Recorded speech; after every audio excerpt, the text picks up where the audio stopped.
La maladie de Parkinson a été décrite pour la première fois il y a plus de 200 ans, en 1817, par un médecin londonien, James Parkinson, appelé alors la paralysie agitante. Elle est aujourd'hui en France la deuxième maladie neurodégénérative la plus répandue, touchant plus de 200 000 personnes, avec 25 000 nouveaux cas chaque année. Généralement perçue comme une pathologie liée à l'âge, on estime qu'à partir de 65 ans, une personne sur 100 serait atteinte. La maladie de Parkinson peut cependant toucher de jeunes individus.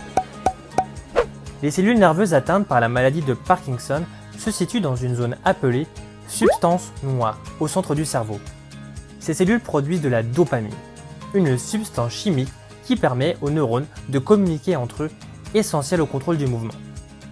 La mort des cellules de la substance noire crée un manque de dopamine, laissant apparaître, peu à peu, chez les personnes atteintes, des symptômes moteurs, comme par exemple tremblement d'une seule main, rigidité musculaire, impossibilité ou ralentissement des mouvements, à l'origine d'une diminution de l'activité, mais aussi, souvent méconnus, des symptômes non moteurs, comme par exemple dépression, troubles cognitifs et du sommeil, fatigabilité anormale, douleurs musculaires.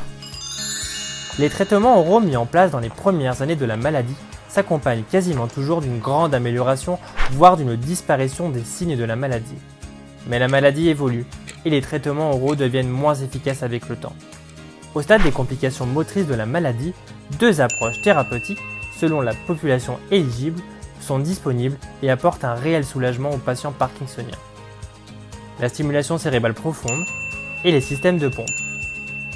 La stimulation cérébrale profonde, proposée à certains patients, consiste en l'implantation de fines électrodes dans une zone du cerveau afin d'émettre des impulsions électriques. Les systèmes de pompe visent à délivrer en continu des substances pour pallier le manque de dopamine. 25 centres experts Parkinson répartis à travers la France assurent la continuité des soins entre l'hôpital et le domicile. Pour en savoir plus sur la prise en charge de la maladie de Parkinson, contactez le centre expert le plus proche de votre domicile.